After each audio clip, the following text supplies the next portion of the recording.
Morning everyone. चलिए तो start करते हैं आज का सेशन। हम क्या पढ़ रहे हैं अभी? हम पढ़ रहे हैं थर्मोडायनेमिक्स में सेकंड लॉ, है ना। हमने क्या स्टार्ट किया है? Second law of thermodynamics. एक ऑलरेडी इसमें मैंने वीडियो बना दिया है, इंट्रोडक्शन है वो, जिसमें हमने ये बताया सेकंड लॉ के बारे में कि सेकंड लॉ और फर्स्ट लॉ ऑफ थर्मोडायनेमिक्स जो है ये एक दूसरे से किस तरीके से डिफरेंट है या दोनों में क्या डिफरेंस आता है। फर्स्ट लॉ ऑफ थर्मोडायनेमिक्स आपको क्या बता रहा था, उससे आपको क्या क्या चीजें पता चल रही थी, और सेकंड लॉ ऑफ थर्मोडायनेमिक्स से उससे आपको क्या क्या चीजें पता चलेंगी। ये हमने कुछ बातें कर ली थी। जैसे हमने बेसिक, अगर मैं बात करूं अभी यहाँ पर, तो हमने किसके बारे में बताया था कि फर्स्ट लॉ ऑफ थर्मोडायनेमिक्स जो होता है, फर्स्ट लॉ ऑफ थर्मोडायनेमिक्स है, ये केवल और केवल बात करता है कि आपकी क्वांटिटी वाइज, मतलब आपकी हीट और आपकी वर्क जो है उनके बारे में बात करता है, क्वांटिटी की बात करता है। क्लियर? वहीं पे जब हम सेकंड लॉ ऑफ थर्मोडायनेमिक्स की बात करते हैं तो यहाँ पर जो बात होती है वो बात होती है क्वालिटी की, कि कौन सी एनर्जी जो होगी, वो वर्क में कन्वर्ट हो सकती है और कौन सी एनर्जी हीट में कन्वर्ट नहीं हो सकती है, ऐसी बातें करता है आपका सेकंड लॉ ऑफ थर्मोडायनेमिक्स। ठीक है। क्वांटिटी की जब बात की जाए तो first law of thermodynamics quantitative law है, फर्स्ट लॉ ऑफ थर्मोडायनेमिक्स होता है। क्वालिटेटिव लॉ अगर हमसे पूछे तो हम बताते हैं कि सेकंड लॉ ऑफ थर्मोडायनेमिक्स होता है।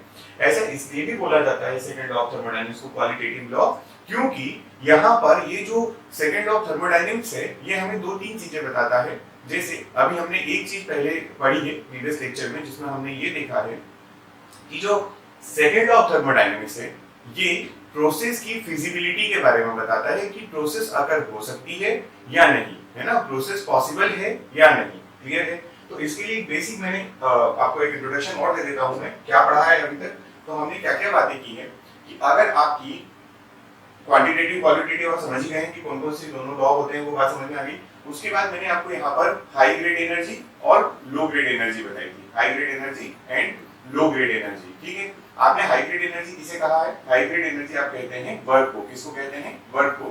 क्योंकि ये वर्क जो होता है ये कंप्लीटली हीट में कन्वर्ट हो जाता है। वर्क जो है वो कंप्लीटली हीट में कन्वर्ट हो जाता है, इसीलिए वर्क को जो है हम हाई ग्रेड एनर्जी कहते हैं। लो ग्रेड एनर्जी जो है उसको हमने कहा है हीट। हीट जो होती है हमारी वो लो ग्रेड एनर्जी में कंसीडर की जाती है, क्योंकि हीट को आप पूरी तरीके से वर्क में कन्वर्ट नहीं कर सकते। हाँ, हीट का कुछ पार्ट जो है वो वर्क में कन्वर्ट किया जा सकता है, but 100% heat can not be converted into work. ये हमने फर्स्ट लॉ ऑफ थर्मोडायनेमिक्स से और सेकंड लॉ ऑफ थर्मोडायनेमिक्स में जो डिफरेंस है उसमें भी हमने ये चीज सीखी है कि दोनों इस बात पर डिफर करते हैं। फर्स्ट लॉ तो ये बोल देता है कि जो आपकी हीट है यही वर्क में कन्वर्ट हो जाती है और वर्क ही हीट में। जैसे उसने बोला था कि the cyclic integral of heat is equals to cyclic integral of work. तो ये फर्स्ट लॉ ऑफ थर्मोडायनेमिक्स था, है ना। ये किससे आता है? हमारा फर्स्ट लॉ ऑफ थर्मोडायनेमिक्स, जो कि क्या होता है? क्वालिटेटिव, क्वांटिटेटिव होता है। क्वांटिटेटिव क्यों है? क्योंकि उसने केवल क्वांटिटी की बात की है। लेकिन जब सेकंड लॉ ऑफ थर्मोडायनेमिक्स आता है तो ये प्रोसेस काम नहीं करती है, या 100% ये दोनों साइड के लिए ट्रू नहीं है। मतलब हाँ, वर्क जो है वो हीट में कन्वर्ट हो सकता है, ये करेक्ट है, वर्क जो है वो हीट में कन्वर्ट हो सकता है, लेकिन complete heat can not be converted into work. ये बात की है। उसके बाद हमने यहाँ पर ये देखा था, जब हम सेकंड लॉ ऑफ थर्मोडायनेमिक्स पढ़ते हैं तो सेकंड लॉ ऑफ थर्मोडायनेमिक्स में आपने थर्मल एनर्जी रिजर्वॉयर की बात की है। Thermal energy reservoir. अभी थर्मल एनर्जी रिजर्वॉयर क्या होते हैं? तो हमने थर्मल एनर्जी रिजर्वॉयर में दो चीजें बताई है, एक हमने बोला है सोर्स और एक बोला है हमने सिंक। ठीक है। हमारे पास अब हम सेकंड लॉ जब पढ़ेंगे तो हमारे पास बार बार ये चीज आने वाली है, थर्मल एनर्जी रिजर्वॉयर।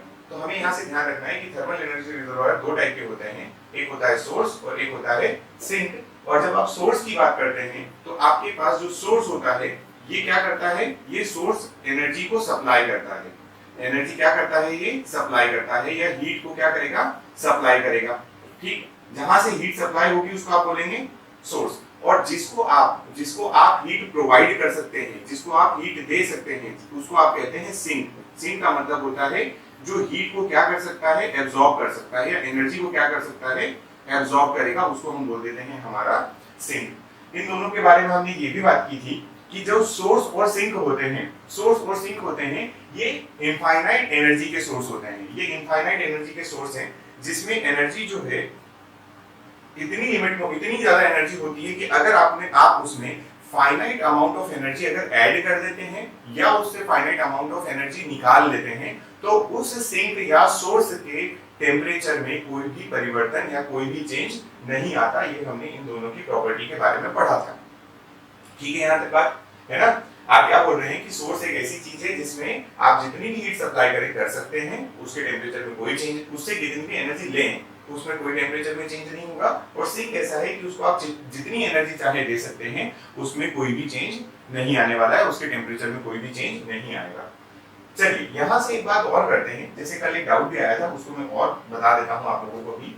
एक बात और समझिए, यहाँ से क्या समझना है कि आपने जो ये सोर्स और सिंक के बारे में बात की है, ये सोर्स और सिंक जो होते हैं ना, इनके बारे में ये बताया जाता है कि देखिए आप सोचिए आपका सोर्स और सिंक जो है ये एनर्जी सप्लाई कर रहे हैं या हीट बोल लीजिए आप इसको, अगर एनर्जी नहीं बोलना चाहे तो आप इसको हीट भी बोल सकते हैं कि हीट सप्लाई कर सकता है। क्या कर देता है ये? हीट सप्लाई करता है। तो अगर ये हीट को सप्लाई करता है और एक है जो हीट को एब्जॉर्ब करता है। अब हीट जो है वो एनर्जी है। हीट क्या है? एनर्जी है। तो क्या मैं बोल सकता हूं कि जो सोर्स और सिंक होते हैं, सोर्स और जो आपके सिंक दोनों हैं, ये दोनों क्या करते हैं? ये दोनों एनर्जी का सप्लाई करते हैं या एनर्जी को एब्जॉर्ब और उसको प्रोवाइड करते हैं। तो मैं ये बोल सकता हूं कि सोर्स और सिंक जो होंगे उसमें मास का इंटरेक्शन नहीं होता कहीं पर भी। और ऐसा कौन सा सिस्टम है जिसमें एनर्जी का तो इंटरेक्शन होता है लेकिन मास का नहीं होता? तो वो हमारा सिस्टम होता है क्लोज्ड सिस्टम। कैसा होता है वो? Closed system. तो मैं यहां से बोल रहा हूं कि आपका सोर्स और सिंक जो होते हैं वो कंसीडर किए जाते हैं। क्या कंसीडर किए जाते हैं? तो उनको हम क्लोज्ड सिस्टम मानते हैं। कैसा सिस्टम मानेंगे? Closed system. मतलब जिसमें हीट को आप सप्लाई कर सकते हैं, जिससे आप हीट को ले सकते हैं, लेकिन यहाँ पर कोई भी मास का ट्रांसफर नहीं होता। क्लियर है? तो ये इंपॉर्टेंट पॉइंट ही याद रख लीजिएगा, इससे भी आपको क्लियर हो जाएगा। इसके एग्जांपल्स में पहले एक डाउट आया था तो मैंने बता दिया था वैसे तो, बट ये चीज याद रख लेना है ना, क्लोज सिस्टम में कंसीडर किए जाते हैं ये। ठीक है, यहाँ तक इतना हमने पढ़ा था। और फिर हमने एक चीज यहाँ पर देखी थी। हमने क्या बोला था कि जो हमारा सेकंड लॉ ऑफ थर्मोडायनेमिक्स है, सेकंड लॉ ऑफ थर्मोडायनेमिक्स है, वो किसका कॉन्सेप्ट देता है? तो हमें यहाँ से हमें एक कॉन्सेप्ट मिलता है, वो मिलता है कॉन्सेप्ट ऑफ एंट्रोपी। किसका? Concept of entropy. ठीक है, एंट्रोपी का कॉन्सेप्ट मिलता है। तो एंट्रोपी के कॉन्सेप्ट में आपने एंट्रोपी क्या बोला है? एंट्रोपी आप एस से डिनोट करते हैं। हमने बताया था कि चेंज ऑफ एंट्रोपी या change in entropy of universe जो है उसको आप दो तीन तरीके से करते हैं। यूनिवर्स की जो एंट्रोपी है अगर वो आपकी ग्रेटर देन और इक्वल्स टू 0 है तो जो प्रोसेस होगी वो पॉसिबल प्रोसेस होगी। कैसी होगी? पॉसिबल होगी। क्लियर? इसके डिटेल में नहीं कर रहा हूं अभी कि कौन सा प्लस या माइनस है ना, ये पॉसिबल प्रोसेस है। अगर ग्रेटर देन और इक्वल्स टू 0 है तो ये मैंने कल क्लियरली बता दिया था आपको कि अगर ग्रेटर देन होगा तो क्या होता है, इक्वल टू 0 होता है तो क्या होता है। और अगर मान लीजिए आपका change in entropy of universe जो है वो कैसा आ जाता है, लेस देन 0 आ जाता है, मतलब 0 से कम होगा चेंज एंट्रोपी में, तो वो इम्पॉसिबल प्रोसेस हो जाती है। ठीक है, वो कैसी प्रोसेस हो जाएगी? Impossible process. क्लियर ये बात है ना? ठीक है, यहाँ तक ये बात आपने कल पढ़ी है, इतनी बातें आपने कवर कर ली है। अब हम इसके आगे जो हमारे सेकंड लॉ जो है, सेकंड लॉ का जो स्टेटमेंट्स हैं उनकी बात करने वाले हैं। सेकंड लॉ के स्टेटमेंट के बारे में बात करेंगे। मैंने कल आपको एक स्टेटमेंट जरूर बताया, लेकिन वो स्टेटमेंट जो था वो बिल्कुल जनरल स्टेटमेंट है ना, वो ऐसे ही बोला जाता है बस, वो जनरल स्टेटमेंट है, उस पर ज्यादा फोकस नहीं करना है। अभी जो हम पढ़ेंगे वो हमारे सेकंड लॉ की जो स्टेटमेंट्स हैं उनके बारे में बात करेंगे। तो सेकंड लॉ की जो स्टेटमेंट है उनमें एक इंपॉर्टेंट चीज ये है कि आपके दोनों की दोनों statements of second law of thermodynamics. ठीक, ये जो स्टेटमेंट है ना, ये दोनों स्टेटमेंट जिसमें एक केल्विन प्लैंक और एक आप पढ़ने वाले हैं क्लॉसियस। आपके पास दो स्टेटमेंट आएंगे, केल्विन प्लैंक का आएगा और एक क्लॉसियस का आएगा। दोनों की दोनों स्टेटमेंट नेगेटिव टाइप के हैं या दोनों की दोनों स्टेटमेंट नेगेटिव है।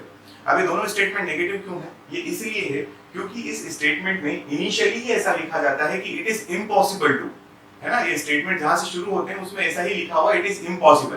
तो सेकंड लॉ ऑफ थर्मोडायनेमिक्स की जो दो स्टेटमेंट आने वाले हैं, एक आपके पास कौन सा आएगा? एक आपके पास आएगा केल्विन प्लैंक, है ना, एक आपके पास केल्विन प्लैंक आने वाला है और एक आपके पास आने वाला है क्लॉसियस। ठीक है, तो ये दोनों की दोनों क्लॉसियस स्टेटमेंट, ठीक है, केल्विन प्लैंक स्टेटमेंट। इन दोनों स्टेटमेंट का जो नेचर है वो नेचर आप याद रखना, इन दोनों स्टेटमेंट का नेचर कैसा है, तो नेगेटिव टाइप का है। इसका नेचर जो है वो नेगेटिव टाइप की। ऐसे नॉर्मल बात है, ऐसा इसलिए बोला जाता है क्योंकि दोनों जो नेगेटिव टाइप के हैं, दोनों में इम्पॉसिबल से स्टार्ट होता है। इट इज इम्पॉसिबल लिखा हुआ, तो बस छोटी सी बात है यहाँ पे, क्लियर। अच्छा, जैसा आपने फर्स्ट लॉ ऑफ थर्मोडायनेमिक्स पढ़ा था, फर्स्ट लॉ ऑफ थर्मोडायनेमिक्स जब आप पढ़ रहे थे तो वहां पर आपने कॉन्सिक्वेंसेस बताए थे, है ना, वहां पे भी आपने क्या बताया था, कॉन्सिक्वेंसेस बताए थे। वैसे ही आपके सेकंड लॉ ऑफ थर्मोडायनेमिक्स जब आप पढ़ेंगे तो आपको यहाँ पर भी आपको क्या बताना पड़ेगी, consequences of second law of thermodynamics. First law में भी आपने बताया और सेकंड लॉ में भी आप बताएंगे। फर्स्ट लॉ में आपने टोटल 4 पढ़े थे, सेकंड लॉ में आप टोटल 5 पढ़ेंगे। क्लियर यहाँ तक की बातें, है ना। ठीक, फर्स्ट लॉ में आपने कौन से देखा था, आपने कहा था कि जो हीट इंटरेक्शन होता है it is a path function. आपने कहा था heat interaction is path function. फिर आपने क्या बोला था कि जो आइसोलेटेड सिस्टम की जो टोटल एनर्जी होती है it is always constant. Isolated जो आपका सिस्टम होता है उसकी एनर्जी क्या होती है, कांस्टेंट। फिर आपने वहां पे परपेचुअल मोशन मशीन के बारे में भी बताया था, जिसको आपने बोला था PMM1, perpetual motion machine of first kind, ऐसा बताया था। क्लियर यहाँ तक। तो वहां के 4 कॉन्सिक्वेंसेस और सेकंड लॉ के टोटल इन दोनों स्टेटमेंट से निकल के आएंगे, हम देखेंगे 5 कॉन्सिक्वेंसेस आने वाले हैं। क्लियर है, ठीक है। तो स्टार्ट करते हैं। आपने केल्विन प्लैंक स्टेटमेंट पहले पढ़ाया जाएगा, फिर अपन क्लॉसियस पढ़ने वाले हैं, ठीक है। चलिए देखते हैं इसको।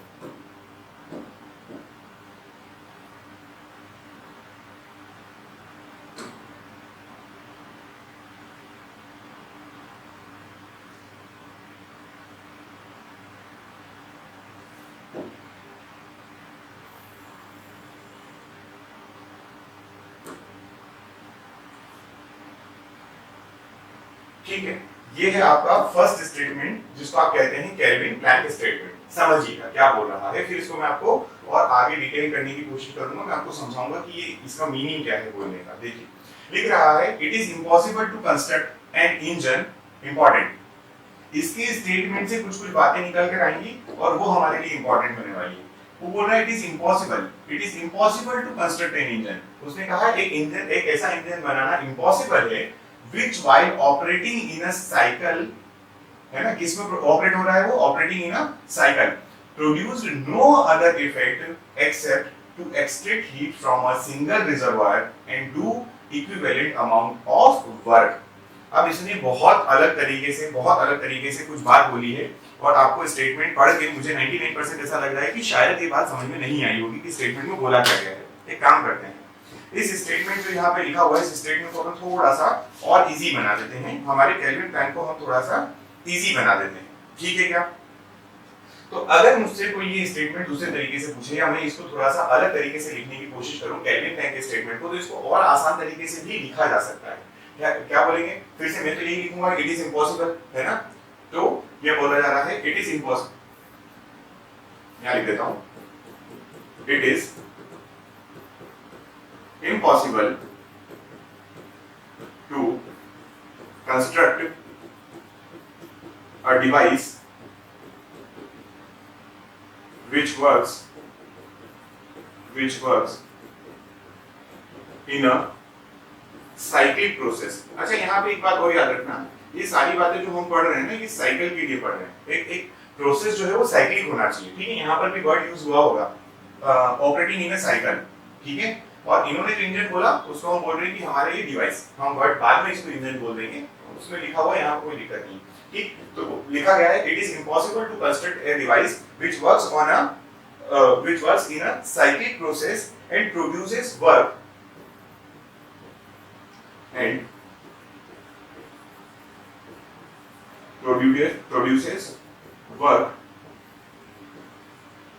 equal to the heat when operated in single reservoir, single thermal energy reservoir, है ना। एक और चीज है कि ये बोल रहा है कि सिंगल थर्मल एनर्जी रिजर्वायर में जब ऑपरेट होगा ना तब की बात भी करता है, इसमें 2 एनर्जी रिजर्वायर की बात नहीं होगी, सिंगल की ही बात होगी, ठीक है। तो इसको अपन बना के देखते हैं केल्विन प्लैंक एक्चुअल में बोलना क्या चाह रहे थे। केल्विन प्लैंक ये बोलना चाह रहे थे कि कंसीडर ये आपका एक आपके पास क्या है, रिजर्वायर है, ठीक है। ये आपके पास क्या हो गया, एक रिजर्वायर हो गया, और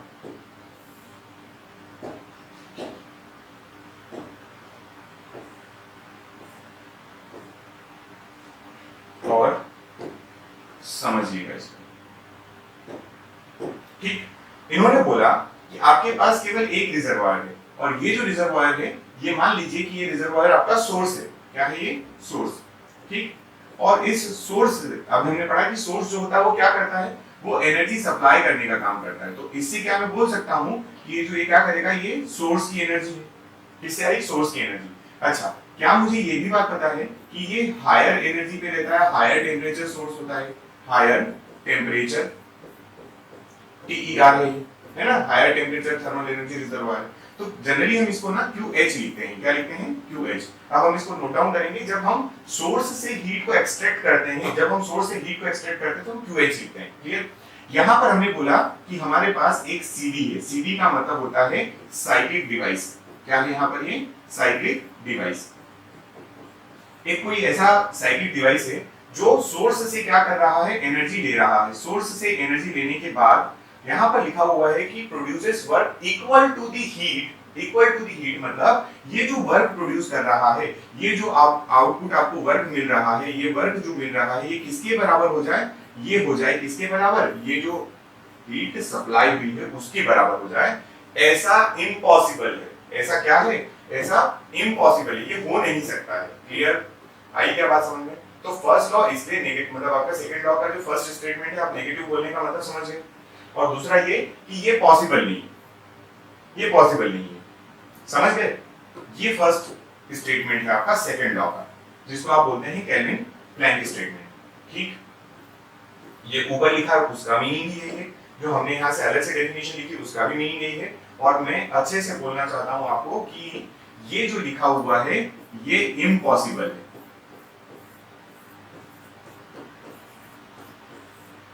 ये इम्पॉसिबल है, ऐसा हो नहीं सकता है। तो फिर कैसा हो सकता है वो थोड़ा आगे चल के देखेंगे। अभी ये बात आपको यहाँ पे समझना पड़ेगी कि अगर किसी सोर्स से आपने क्या लिया है, एनर्जी ली है, और एनर्जी को आप कंप्लीटली किसमें कन्वर्ट करना चाह रहे हैं, कंप्लीटली वर्क में कन्वर्ट करना चाह रहे हैं, तो ऐसा कोई भी अभी तक साइक्लिक डिवाइस बना नहीं है। ऐसा अभी तक कोई भी साइक्लिक डिवाइस बना नहीं है जो आप सोच रही है पॉसिबल हो, ठीक है। यहाँ तक है ना, बढ़े आगे, चलिए।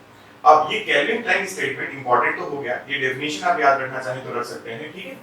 ये डेफिनेशन आपको दो में से कोई सी एक डेफिनेशन चलेगी। ये हमारी दूसरी डेफिनेशन, ठीक। अब इस केल्विन प्लैंक का मैं आपको कुछ बातें बताना चाहता हूँ। केल्विन प्लैंक के बारे में सुनिएगा। यहां से ना केल्विन प्लैंक के हम पढ़ने वाले कॉन्सिक्वेंसेस, ठीक है।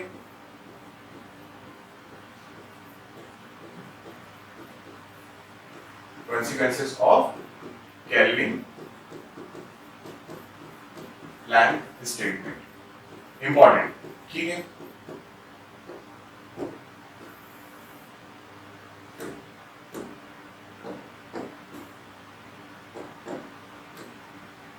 करें स्टार्ट, चलिए इसको देखिए। क्या बोले थे, यहां से दो कॉन्सिक्वेंसेस आने वाले हैं, पहला और दूसरा।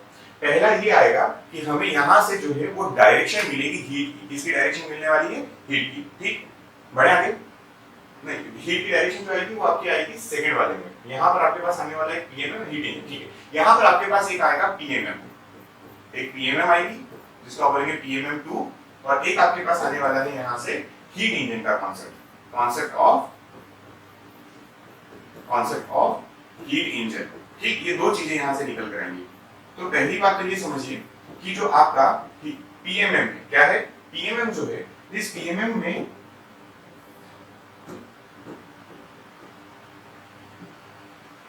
ये जो पीएमएम है वो बिल्कुल एज इट इज ऐसा बनने वाला है, ठीक है। ये बनेगा बिल्कुल आपका पीएमएम, है ना। ये जो आपने बनाया कि सोर्स से एक साइक्लिक डिवाइस प्रोड्यूस जो है वो क्या कर रही है, उतना ही वर्क आउटपुट प्रोड्यूस कर रही है जितना जितना क्या हो, QH हो, ठीक। तो ऐसा कोई भी अभी तक साइक्लिक डिवाइस बना नहीं है, और इसी को हम बोलते हैं कि ये हमारा क्या है, ये हमारा पीएमएम है, क्लियर। तो ये जो ये वाला जो डायग्राम है ना, यही आपका पीएमएम में उठ के लग जाता है, ठीक है क्या, है ना। मैं देख लेता हूँ अगर हुआ तो।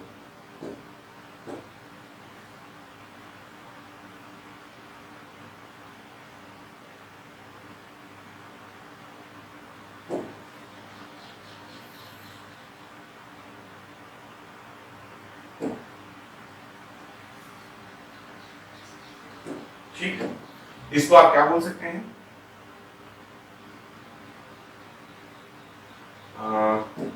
इसको बोल दीजिए आप, ये आपका क्या हो गया? सोर्स हो गया, और ये आपकी मशीन हो गई कौन सी? PMM2।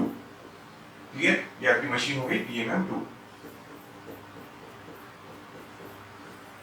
ठीक है, और ये PMM2 जो है ये वर्क आउटपुट दे रही है। कितना वर्क आउटपुट दे रही है? जितना आपका क्या है, जितना आपने टोटल ऊपर से हीट सप्लाई किया है उतना ही आपका क्या मिल गया है, यहाँ पर आपको वर्क आउटपुट मिल गया है। ये PMM है और ये आपकी इम्पॉसिबल है। अच्छा, फर्स्ट काइंड जो आपने पढ़ा था, आपने पढ़ा था PMM1, वो भी क्या था? इम्पॉसिबल। सेकंड PMM जो है, PMM2 जो है, वो भी क्या है? इम्पॉसिबल है। PMM2 का मतलब अगर आप जानते हैं तो बहुत अच्छी बात है, अगर नहीं जानते तो PMM2 का मीनिंग होता है परपेचुअल मोशन मशीन। PMM2 का मतलब क्या होता है? इसका मतलब होता है परपेचुअल मोशन मशीन।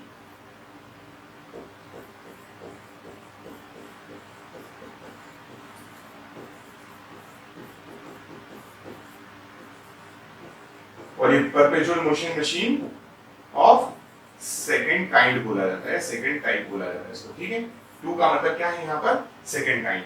ठीक, क्लियर? चलिए, अच्छा इतनी बात है। परपेचुअल का मोशन मतलब भी जान लीजिए यहाँ पे। इसका मतलब होता है कंटिन्यूअस। इसका मतलब क्या होता है? कंटिन्यूअस, या फिर इसको बोलते हैं अनरेस्ट्रिक्टेड, है ना? या छोड़ दीजिए इसको, एक ही बात याद रख लीजिएगा, कंटिन्यूअस बोलते हैं। ठीक है, नॉन स्टॉप चलती रहेगी हमेशा। तो ये PMM1 बिल्कुल सिंपल सा है। हमने ये 2 है, PMM1 में भी यही बात देखी थी कि एक ऐसी मशीन नहीं बनाई जा सकती वगैरह, मोशन मशीन की बात की थी। यहाँ पर भी हम देख रहे हैं, हमने PMM2 में भी ऐसी बात की थी। टोटल जो हीट लेते हैं वो वर्क डन में कन्वर्ट नहीं की जा सकती है। अब बात यहाँ से आती है हीट इंजन की, जो कि बहुत इंपॉर्टेंट होने वाला है, और यहीं से आपके न्यूमेरिकल बनेंगे। इस हीट इंजन वाले सेक्शन से ही आपके क्या बनते हैं? न्यूमेरिकल्स बनते हैं। ठीक है, देखते हैं हीट इंजन क्या होता है। तो जब बात निकली कि PMM2 पॉसिबल नहीं है, PMM2 अगर पॉसिबल नहीं है तो क्या पॉसिबल है? अगर PMM2 पॉसिबल नहीं है तो पॉसिबल क्या है? सब फिर बताइए आप। तो जो पॉसिबल है वो अब हम देखने जा रहे हैं। ठीक है,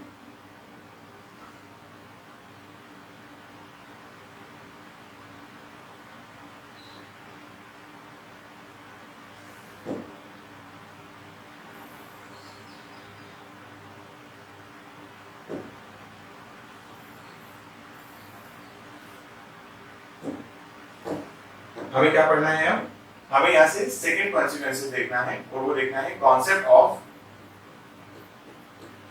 ऑफ हीट इंजन। ठीक है, कॉन्सेप्ट ऑफ हीट इंजन देख रहे हैं। अभी हीट इंजन क्या है? तो हीट इंजन वो वाली डिवाइस है जो आप सोच रहे थे ना कि एक साइक्लिक डिवाइस होगी जो टोटल ये काम नहीं कर सकती, इम्पॉसिबल वगैरह वगैरह, ऐसा कर लिया। तो जो पॉसिबल है वो क्या था? वो पॉसिबल है हीट इंजन। इसका मतलब क्या है कि जब हीट इंजन किसी सोर्स और सिंक के बीच में, ये हॉट रिजर्वायर का मतलब क्या है? ये सोर्स है। ठीक है, ये क्या है? सोर्स, जहां का टेम्परेचर क्या होगा? हॉट का मतलब है टेम्परेचर यहाँ पे क्या होने वाला है? ज्यादा होने वाला है। और ये आपका कोल्ड रिजर्वायर मतलब हो गया ये आपका सिंक, तो इसको आप बोलेंगे ये आपका टेम्परेचर यहाँ पर कम होगा। क्लियर? तो हॉट रिजर्वायर और कोल्ड रिजर्वायर दो के बीच में काम चल रहा है। इस बार आपने PMM2 को बोला है कि जो केवल एक ही सोर्स या एक ही TER थर्मल एनर्जी रिजर्वायर पे काम कर जाए, ऐसा PMM2 है जो कि पॉसिबल नहीं है। तो फिर जो पॉसिबल था वो था हमारा हीट इंजन। जो पॉसिबल है वो हमारा हीट इंजन है।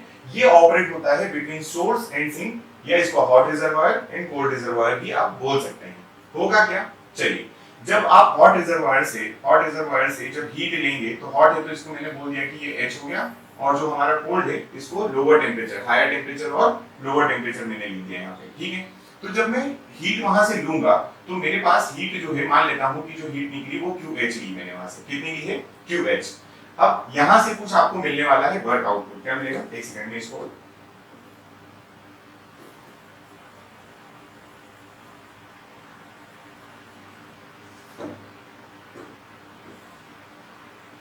यहां से आपको मिलेगा कुछ वर्क आउटपुट। ठीक, अब वो वर्क आउटपुट कितना होगा वो देखते हैं। जनरली जो आपका होता है वो क्या होता है? QH। लेकिन टोटल तो वर्क कन्वर्ट नहीं हो जाता है। हीट जो है, जितनी आपने हीट ली है वो पूरी की पूरी वर्क में कन्वर्ट नहीं हो सकती। तो हमने बोला कि कितना हुआ? जितना उसने एक्स्ट्रा नीचे सप्लाई कर दिया था, मतलब आपका QL जो उसने किसको सप्लाई कर दिया था, सिंक को सप्लाई कर दिया था, तो आपका QH में से QL जो हीट है वो सप्लाई हो गई है सिंक को, और जो बचा हुआ अमाउंट है वो कन्वर्ट हुआ है वर्क में। क्लियर है ये बात, है ना? या फिर इसको ऐसे समझ सकते हैं कि ऊपर से क्या हुआ, QH हीट आई, यहाँ पे आपके पास क्या लगा हुआ था, एक डिवाइस लगा हुआ था, साइक्लिक डिवाइस, जिसने वर्क किया। अब इसने वर्क जो किया वो कुछ किया होगा, और बचा हुआ जो था वो इसने सप्लाई कर दिया किसको, सिंक को। तो भाई साहब QH हीट ली थी, QH हीट उसने क्या करी थी, ली थी, और उसमें से उसने W जो है वर्क कर दिया, और उसके साथ में नीचे कितनी सप्लाई कर दी, QL सप्लाई कर दी। क्या ये बात समझ में आ रही है ना? इसको दूसरे तरीके से ऐसे देख सकते हैं आप कि QH हीट उसने ली थी, वर्क कितना किया है उस डिवाइस ने, W वर्क किया है, और उसने कितनी हीट सप्लाई की है, QL। ठीक, तो क्या मैं बोल सकता हूँ टोटल हीट कितनी है, Q, वर्क कितना किया, W, और हीट कितनी सप्लाई कर दी सिंक को, QL। तो यहाँ से भी तो W बराबर क्या निकल के आ रहा है, QH माइनस QL निकल कर आ रहा है। क्लियर? तो वही वहां पर लिखा हुआ है, W जो होगा QH माइनस QL हो गया। क्लियर इतना? ठीक, तो ये एक सेटअप हो गया जो आपको ध्यान रखना है अभी फिलहाल में। अब यहाँ से जो आपने ये हीट इंजन समझ लिया कि हीट इंजन क्या होता है ना, समझ में आ गई हीट इंजन क्या होता है। तो हीट इंजन एक ऐसा डिवाइस है जो दो थर्मल एनर्जी रिजर्वायर के बीच में काम करेगा, और साथ ही साथ दो थर्मल एनर्जी रिजर्वायर के बीच में काम करेगा, और साथ में क्या करेगा कि कुछ वर्क डन करेगा, हीट सप्लाई कर देगा बची हुई किसको, आपके सिंक को। ठीक है यहाँ तक? चलिए, तो अब यहाँ से थोड़ा और आगे बढ़ते हैं, है ना? देखिए हीट इंजन जो आप पढ़ रहे हैं उसमें आपने ये बताया कि ये इतना होता है। अब हमें हीट इंजन की यहाँ से एफिशिएंसी निकालना होती है। क्या निकालना होती है? एफिशिएंसी।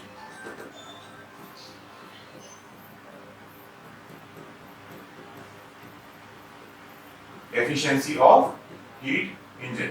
एफिशिएंसी का मतलब आप इन जनरल अगर जानते हैं तो एफिशिएंसी क्या होता है कि आपको कितना अवेलेबिलिटी थी और उसमें से कितना आपने आउटपुट दिया, यही होता है ना हीट इंजन एफिशिएंसी आपकी। तो यहाँ पे जब हम एफिशिएंसी की बात करेंगे तो एफिशिएंसी जो होगी वो कैसे निकाली जाती है, तो एफिशिएंसी निकाली जाती है कि आपके पास टोटल हीट कितनी थी, आपके पास टोटल हीट सप्लाई कितनी हुई थी, और उसमें से आपने कितना आउटपुट दिया है। क्लियर? तो मैं एफिशिएंसी को जो है एफिशिएंसी को डिनोट करता हूं ईटा से। किससे डिनोट करते हैं हम? ईटा से। क्लियर?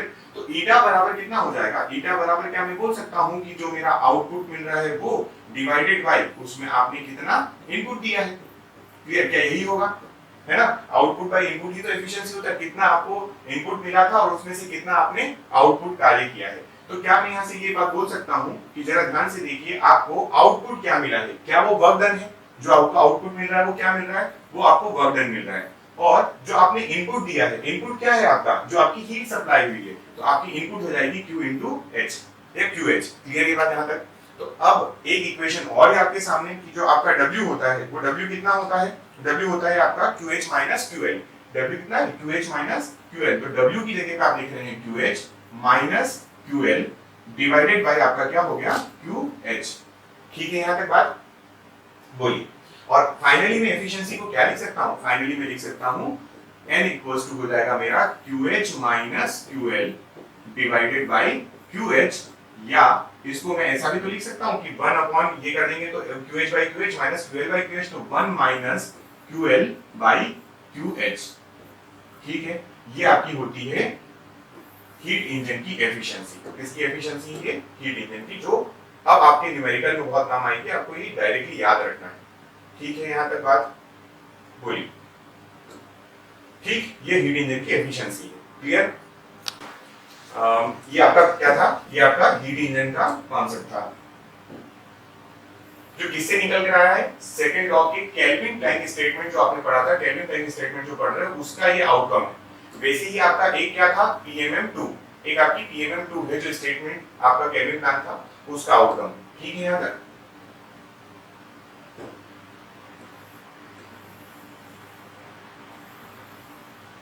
ये दोनों कॉन्सिक्वेंसेस यहाँ से याद रखिए, ये आपके सेकंड लॉ के कॉन्सिक्वेंसेस स्टार्ट हो चुके हैं। ठीक, सेकंड लॉ के कॉन्सिक्वेंसेस हैं आपके, है ना? चलिए, अब इसके बाद मेरे को आपको एक चीज और यहां से बताना है। हमारे पास क्या होता है, सुनिएगा,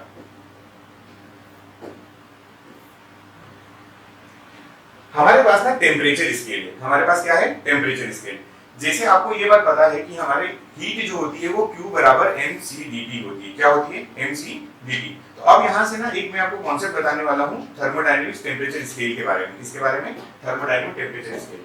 चलिए, सिंपल सा है। क्या है ये आपका थर्मोडायनेमिक, ये काम आएगी, थर्मोडायनेमिक टेम्परेचर स्केल। ठीक, कब लगती है, क्या पॉसिबिलिटी है, ये कब यूज होगा, उसके एप्लीकेबल कब होगी वो भी बताता हूँ मैं। थर्मोडायनेमिक टेम्परेचर स्केल का मतलब क्या होता है, तो जरा देखते हैं क्या होता है ये।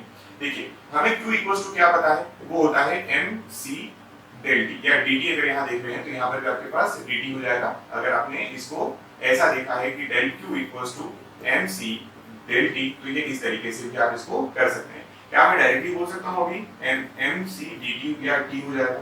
ठीक, अब देखिए मास और एक स्पेसिफिक हीट जो है, मास और स्पेसिफिक हीट क्या होते हैं, कांस्टेंट होते हैं। मास और स्पेसिफिक हीट अगर आपकी कांस्टेंट है तो क्या यहाँ से बोला जा सकता है Q is directly proportional to T।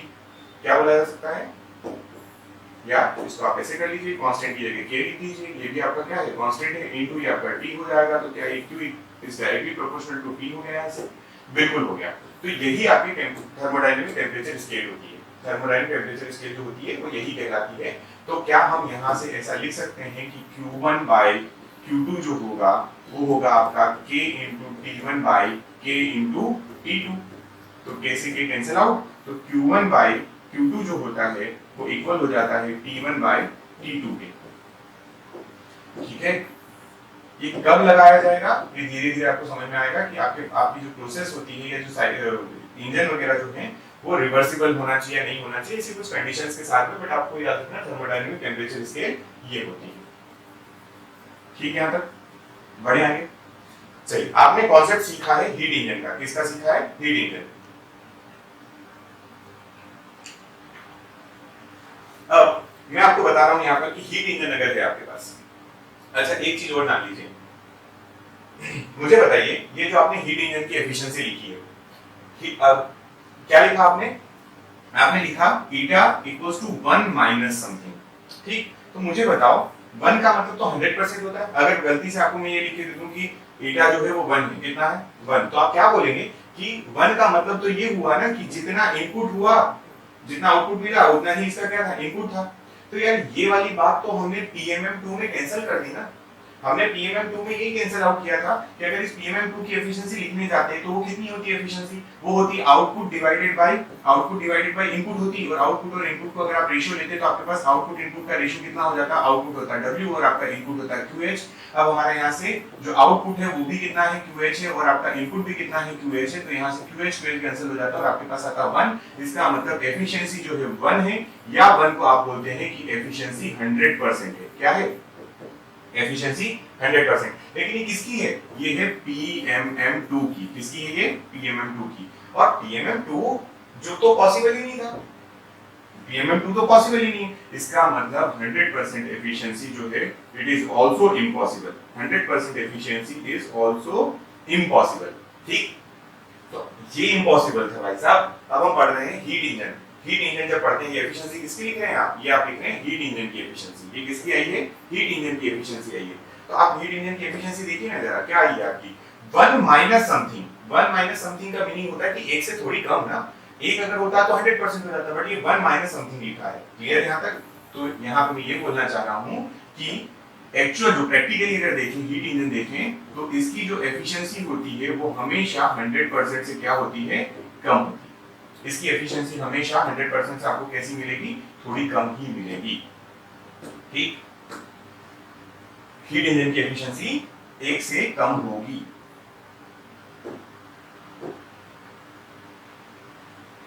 ठीक, बढ़ते हैं आगे। चलिए, थर्मोडायनेमिक टेम्परेचर स्केल बेसिक सा ऐसा ही इंपॉर्टेंट पॉइंट है, आपको केवल याद रखना है ना। कहीं कहीं पर हम लोग क्या करेंगे, हम लोग Q और T, Q को जो है उसको किससे रिप्लेस कर देंगे, हम T से रिप्लेस कर देंगे। ठीक, फिर देखेंगे जब करेंगे तब की बात है। अभी अब मैं यहाँ पर आपको समझाना चाह रहा हूँ एक नया पॉइंट है जिसमें हम बोलेंगे कि when heat engines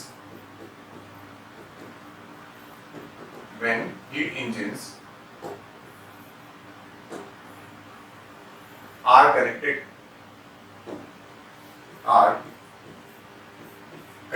in series। क्या है, हीट इंजन किस में कनेक्ट हो, जब वो हीट इंजन को आप सीरीज में कनेक्ट कर देते हो तब क्या होता है, तो वो देखते हैं। When heat engines are connected in series।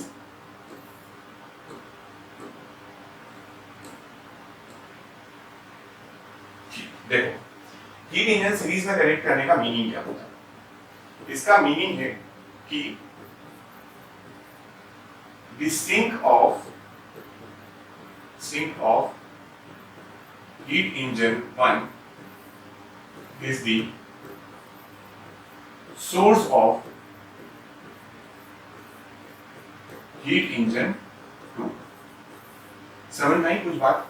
नहीं आई तो मैं अभी डायग्राम बना के बता रहा हूं, लेकिन आपको सीरीज का मतलब ये समझना होगा कि जब किसी एक आपके पास जो है क्या है, आपके पास सिंक है पहले वाले का, वो सिंक पहले वाले का क्या बन जाए, दूसरे वाले के लिए सोर्स बन जाता है। ठीक है, तो आपको यहाँ पर आप बोलेंगे कि वो सीरीज में कनेक्टेड है। ठीक, चलिए दूसरा एक पॉइंट और यहाँ से याद रखना है, इसी के लिए इंपॉर्टेंट है कि वो याद रखिएगा कि द नेट हीट इंटरेक्शन, क्या बोल रहे हैं, द नेट हीट इंटरेक्शन जो होता है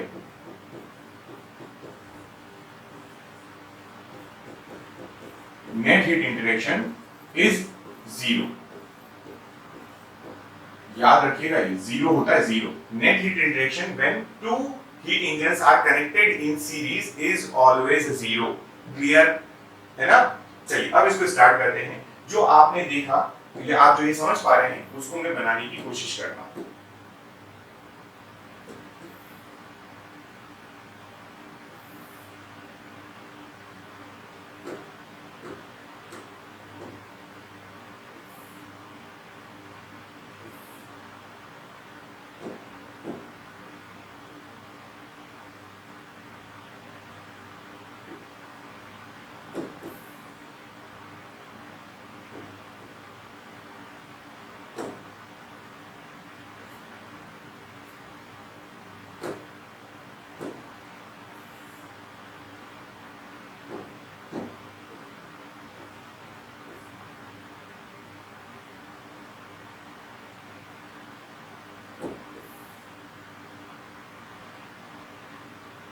ठीक है, चलिए अब देखिए इसको।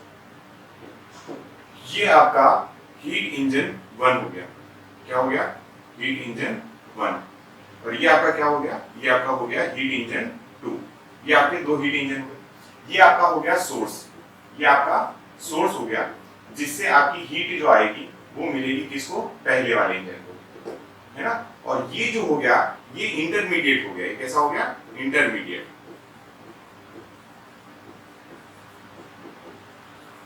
ठीक, और ये फाइनली इसका क्या बनता है? ये इसका बन रहा है सिंक। क्लियर ये बात?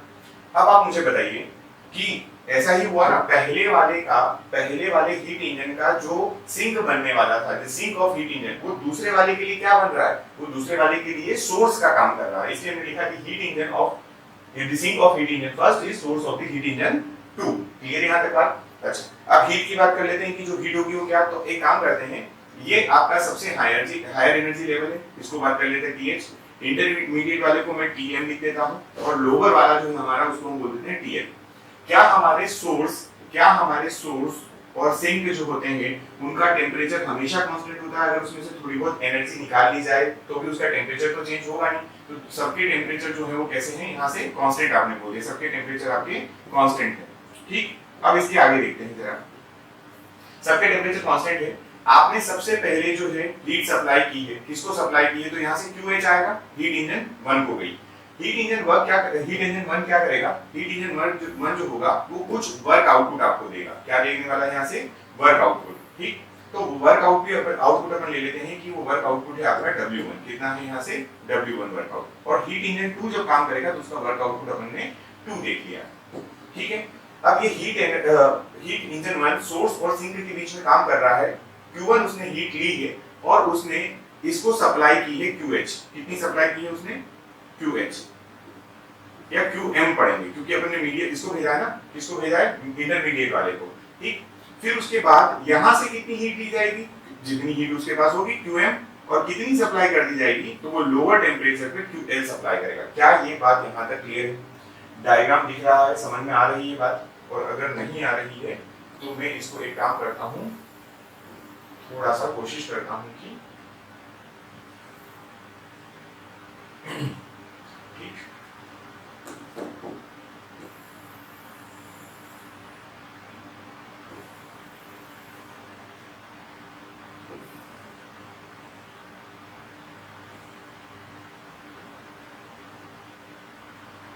जी।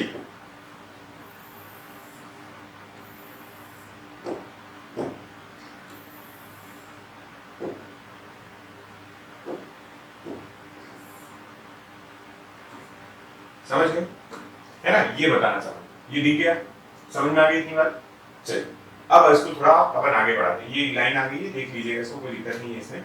ठीक, तो मुझे एक बात बताइए, यहाँ से अगर यहाँ से वर्क की बात करें हम, वर्क कितना होगा, तो इसमें वर्क कितना होगा? क्या मैं यहाँ पे बोल सकता हूँ कि जो मेरा W1 है वो W1 होने वाला है QH माइनस QM, और यहाँ पर W2 की बात करें तो W2 कितना होगा, कितनी हीट ली थी QM, सप्लाई कितनी की है QL, ये आपके पास वर्क आउटपुट आ जाएगा। ठीक, अभी अपन को डेरिवेशन करेंगे तो और ज्यादा अच्छे से समझ में आ जाएगा। अब हमें यहाँ से क्या निकालना है कि अगर आपके दो हीट इंजन सीरीज में लगे हुए हैं, किसमें लगे हैं, सीरीज में लगे हुए हैं, तो हमें उसकी टोटल जो ओवरऑल एफिशिएंसी होगी वो कितनी होगी, वो फाइंड आउट करना है। मैं यहाँ से बोलने वाला हूँ कि overall efficiency of the system। ठीक है, आपकी टोटल ओवरऑल एफिशिएंसी कितनी है वो हम फाइंड आउट करेंगे।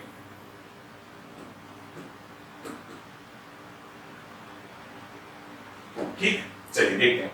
एफिशिएंसी का मतलब क्या होता है, आउटपुट बाय इनपुट। एफिशिएंसी का मतलब होता है आउटपुट बाय इनपुट। तो अब यहां से क्या करना है अपन को, देख लेते हैं कि टोटल आपका आउटपुट कितना मिल रहा है, टोटल आपने इनपुट कितना दिया है।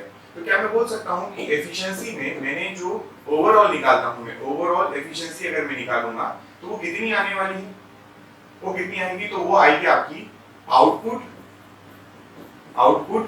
By input. Output by input, output कितना है, आउटपुट कितना है, तो क्या मैं बोल सकता हूँ आउटपुट तो मुझे दो मिल रहे हैं, W1 और W2। आउटपुट मेरे पास दो हीटिंग है तो दो मिल रहे हैं, और आपने एक्चुअल में सप्लाई कितनी की है, QS। सप्लाई कहां से की थी, QS से, सोर्स से, तो वो क्या हो जाएगा आपका QH हो जाएगा। ठीक है, यहाँ तक बात है ना? जो आपका आउटपुट है वो W1 प्लस W2 है, और इनपुट जो है आपका हीट आपने कितनी सप्लाई की है, तो QA सप्लाई की है। ठीक, अब इस पे काम करिए, थोड़ा सा चेंज करके देखिए। W1 बाय QH अगर मैं लिखना चाहूँ और W2 अपॉन QH लिखना चाहूँ तो कोई दिक्कत तो नहीं। ठीक, आपने एफिशिएंसी जो है, ओवरऑल एफिशिएंसी को आपने क्या लिख दिया है, आपने लिखा है इसको QH, W1 बाय QH और W2 बाय QH। इसको थोड़ा सा और चेंज करते हैं। अपने पास ओवरऑल एफिशिएंसी जो आई है वो कितनी आई है, W1 अपॉन QH आई है प्लस W2 बाय QH। अब इसमें एक काम करते हैं, थोड़ा सा अपनी तरफ से ऊपर नीचे उठा पटक कर देते हैं। क्या करते हैं, इसमें हम QS, ये थोड़ा सा अपन इसलिए करते हैं कि हमें जो डिजायर्ड रिजल्ट चाहिए वो मिल जाए। QS बाय QS का मल्टीप्लाई और डिवाइड कर देते हैं, जिससे कोई मल्टीप्लाई कर देते हैं QS बाय QS का, जिससे कोई भी 1 1 कट जाएगा तो कोई फर्क नहीं पड़ने वाला है। चलिए इसको देखिए, ये लिखा है W1 अपॉन QH और ये आपके पास लिखा है W2। इस QS को मैं इधर ला रहा हूं और मैं इसको लिख रहा हूं QS डिवाइडेड बाय QH। ठीक है, चलेगा, कोई दिक्कत तो नहीं यहाँ तक? चलिए अब जरा ध्यान से देखिए, अगर हमारे पास वर्क डन की बात करें हम, तो वर्क डन कितना है, वर्क डन हमने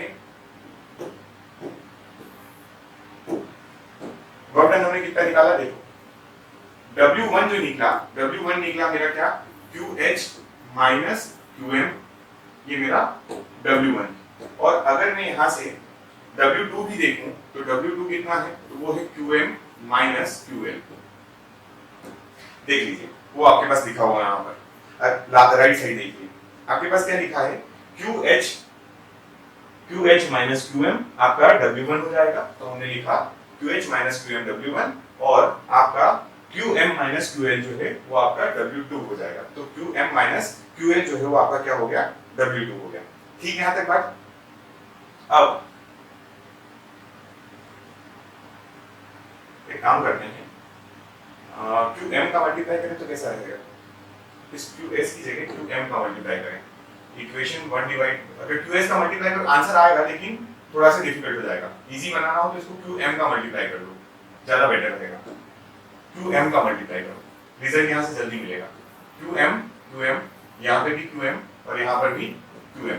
तो क्यू एम के बराबर में आप क्या लिख सकते हैं, क्या क्यू एम को इधर लेकर आओ, क्यू एम को मैं इधर लेकर आऊं तो क्या हो जाएगा, Q H minus W one हो जाएगा, Q H minus W one. यहाँ से देखिए इस इक्वेशन से मुझे क्या मिल रहा है, क्यू एम अगर मैं लेफ्ट साइड लेकर जाता हूँ तो मेरे पास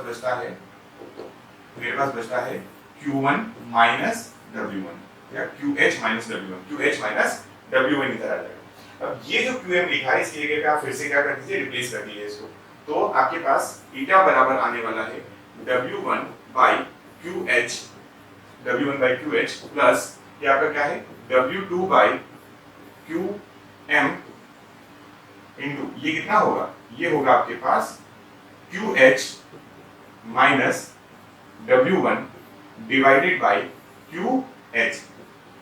ठीक,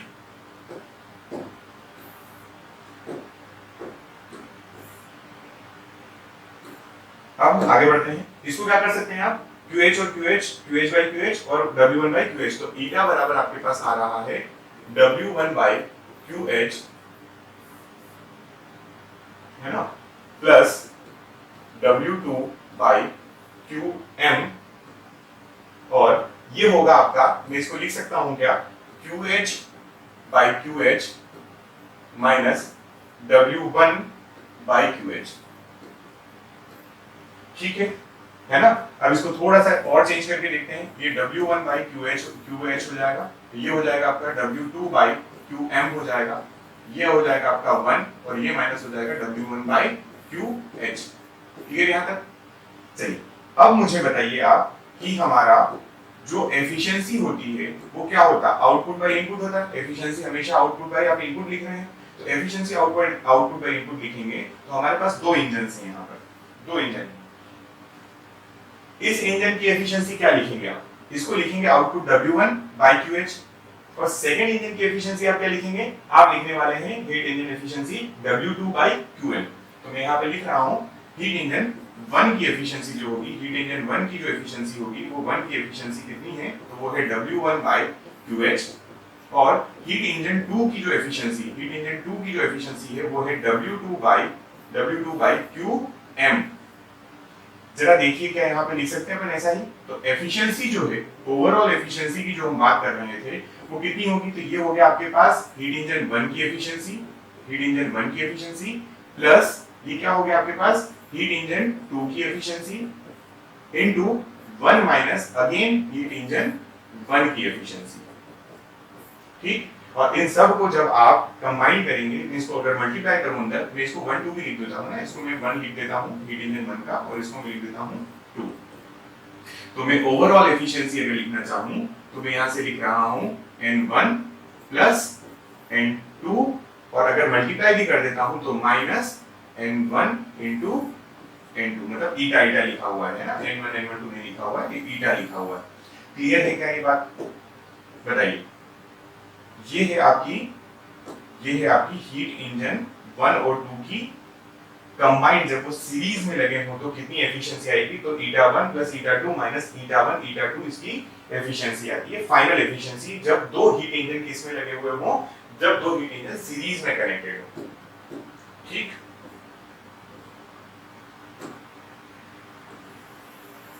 जब दो हीट इंजन किसमें कनेक्टेड हो, सीरीज में कनेक्टेड हो, तो उनकी जो एफिशिएंसी आती है, कंबाइंड एफिशिएंसी, वो इतनी आती है ना।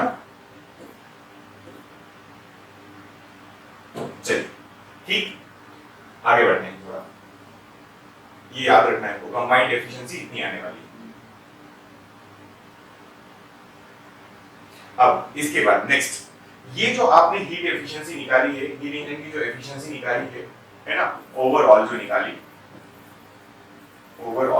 कितनी आई है फाइनली, तो ये आती है आपकी हीट इंजन 1 की एफिशिएंसी, हीट इंजन 1 की एफिशिएंसी प्लस हीट इंजन 2 की efficiency minus heat engine 1 into heat engine 2। ये आपकी फाइनल एफिशिएंसी आ रही है। ये क्या आ रही है? Final efficiency. ठीक, तो जब फाइनल एफिशिएंसी आती है तो अब ये भी बताना है कि हीट इंजन ये एप्लीकेबल कब है, ये कब लगेगा। ठीक, तो याद रखना ये जो एक इक्वेशन आई है, it is applicable for on overall efficiency, it is applicable for both reversible and irreversible cycle. ठीक है, reversible and irreversible heat engines, दोनों के लिए एप्लीकेबल है ना? रिवर्सिबल और इरिवर्सिबल दोनों के लिए एप्लीकेबल होगी। ये आपको पॉइंट यहाँ पे याद रखना पड़ेगा।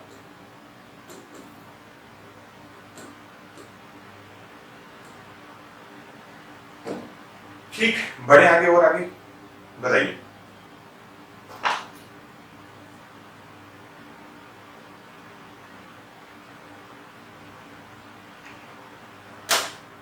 अगर आपने इतना पढ़ लिया है तो अब देखिए हीट इंजन एक्चुअल में कर क्या रहा है। हीट इंजन एक्चुअल में क्या कर रहा है और हीट इंजन होता कौन है? हीट इंजन होता है जो वर्क प्रोड्यूस कर रहा है। क्या कर रहा है? ये वर्क प्रोड्यूस कर रहा है। ठीक है, तो यहां से एक इंपॉर्टेंट नोट में मेंशन करना चाहता हूं कि जो आपका केल्विन प्लैंक स्टेटमेंट है, कौन सा स्टेटमेंट? केल्विन प्लैंक स्टेटमेंट जो है, केल्विन प्लैंक स्टेटमेंट जो है, या केल्विन प्लैंक का जो स्टेटमेंट है, it is for work producing device. किसके लिए है ये? वर्क प्रोड्यूसिंग डिवाइस के लिए। और वो वर्क प्रोड्यूसिंग डिवाइस जो है वो कौन है? वो है हमारा heat engine. Work producing device कौन है? Heat engine. क्लियर ये बात? अब हीट इंजन की या वर्क प्रोड्यूसिंग डिवाइस जो भी होता है तो उसकी निकाली जाती है एफिशिएंसी। ये बात याद रखिएगा, वर्क प्रोड्यूसिंग डिवाइस जो होता है उसकी क्या निकालते हैं आप? एफिशिएंसी निकालते हैं।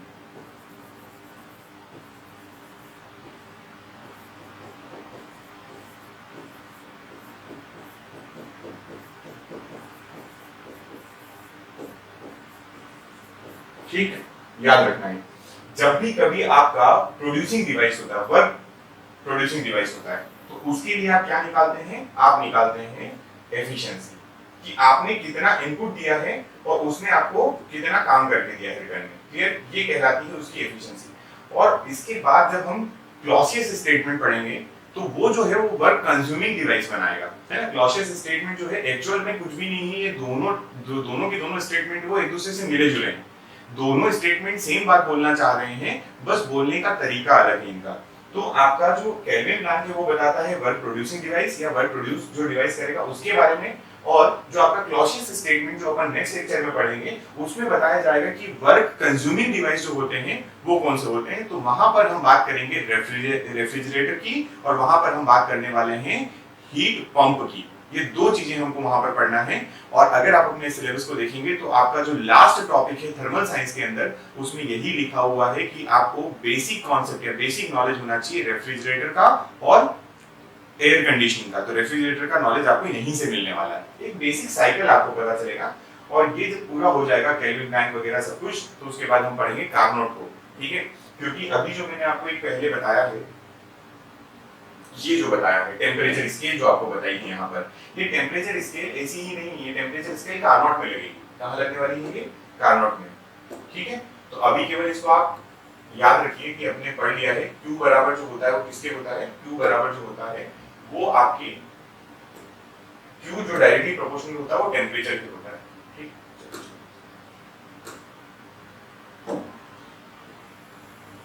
ठीक है, टेम्परेचर स्केल क्या होती है? तो Q is directly proportional to H, बाद में काम आएगी ये। और हाँ, एक चीज और मैं बता, सॉरी H बोल रहा हूँ, T, Q is directly proportional to T। एक बात और यहाँ पे ध्यान रख लीजिए, ये जो लिखा है इसमें कि भाई साहब ये जो T लिखा हुआ है ना, ये जो T लिखा है, ये जो T है, ये हमेशा एब्सोल्यूट टेम्परेचर होता है। कैसा होता है ये?